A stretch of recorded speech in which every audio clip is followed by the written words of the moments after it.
స్వాగతం. ఈ రోజున ఒక ముఖ్య అంశం మీతో చర్చించాలి. మోదీ ప్రధానమంత్రి అయిన తర్వాత అనేక రకాల సంస్కరణలు, సమస్యలు తీసుకొచ్చి పెట్టారు అని అందరూ భావిస్తారు.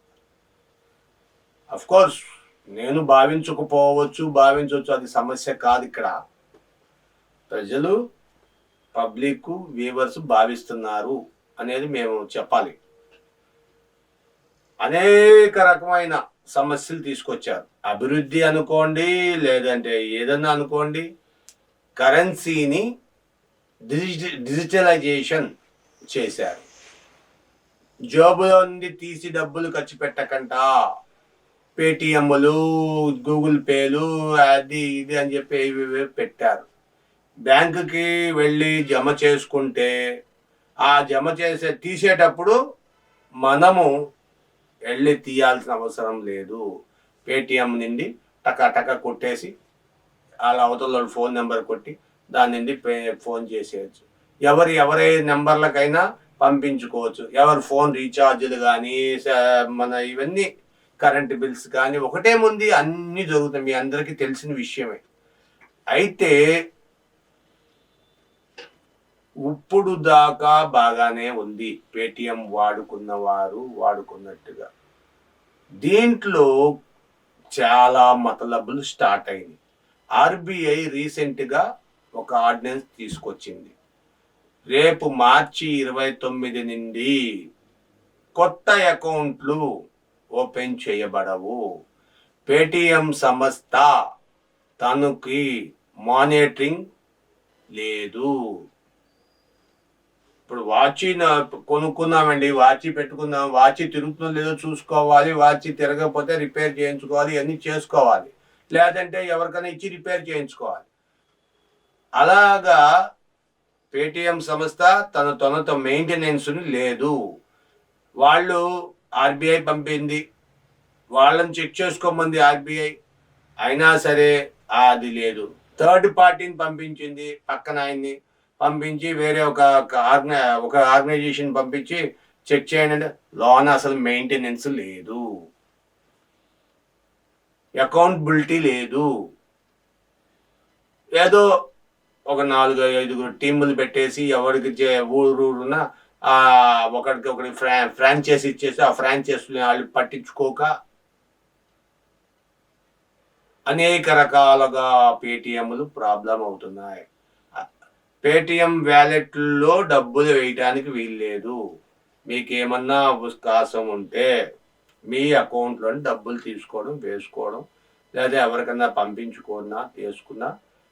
ఇక ఒక విషయం చెప్పాలంటే పేటిఎం వాడకం తగ్గించుకోవడం మేలు. ఇప్పుడు దాకా పేటిఎంలు వాడారు, ఇక మీదట పేటిఎంలు, గూగుల్ పేలు కొంచెం జాగ్రత్తగా వహిస్తే మీకు మేలు జరుగుతుంది. టోల్ గేట్ల దగ్గర ఫాస్ట్ ట్రాక్లు రీఛార్జ్ చేయడం, ఇది కూడా ఫాస్ట్ ట్రాక్ కూడా కేవైసీ లేకుండా బ్యాంకులో రిజిస్ట్రేషన్ అవ్వదు, రీఛార్జ్ అవ్వవు. ఇవన్నీ కూడా మనం చూసుకోవాలి, మనం మానిటరింగ్ చేసుకోవాలి. మానిటరింగ్ చేసుకోకపోతే ఏది జరగదు. పేటిఎం అదే చేసింది, మానిటరింగ్ చేయడం మానేసింది. అది ఏం చేస్తుందో దానికే తెలియని పరిస్థితి. ఎందుకంటే అవసరానికి మించినంత ఎక్కువ ఖాతాలు, కొన్ని కోట్ల ఖాతాలు దాంట్లో చేరిపోయినాయి. ఉల్లిపాయలు అమ్మేవాడికి అదే, రిక్షా తోలేవాడికి అదే, ఆటో తోలేవాడికి అదే, టిఫిన్ సెంటర్కి అదే, ఐఏఎస్ ఆఫీసర్కి అదే, అసలు ఆడుకునేవాడికి కూడా అదే పేటిఎంఏ.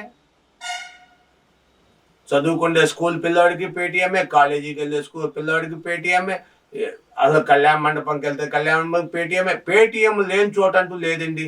ఒక్క విషయంలో చెప్పాలంటే అందుగలడని ఎందుగలడని లేదు, ఎందు చూసిన అందేగలడు అని ఒక భక్త ప్రహ్లాదుడు సినిమాలో భక్త ప్రహ్లాదుడు చెప్తాడు.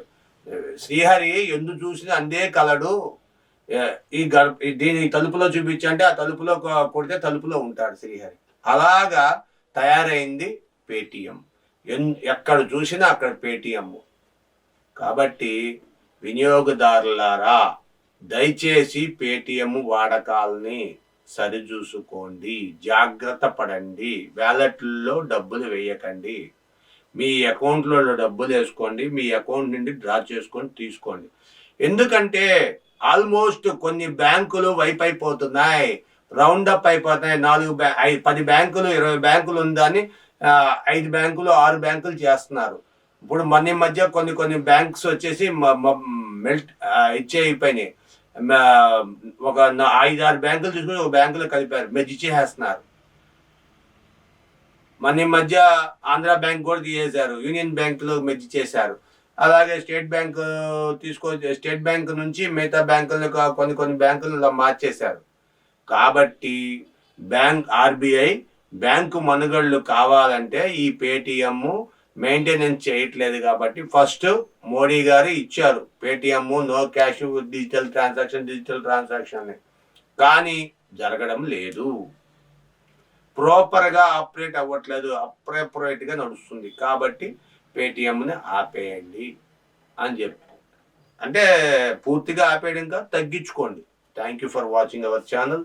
ఏమన్నా మీకు అభిప్రాయాలు ఉంటే డిస్క్రిప్షన్లో చూడండి, లేదంటే కామెంట్ రూపంలో తెలియజేయండి.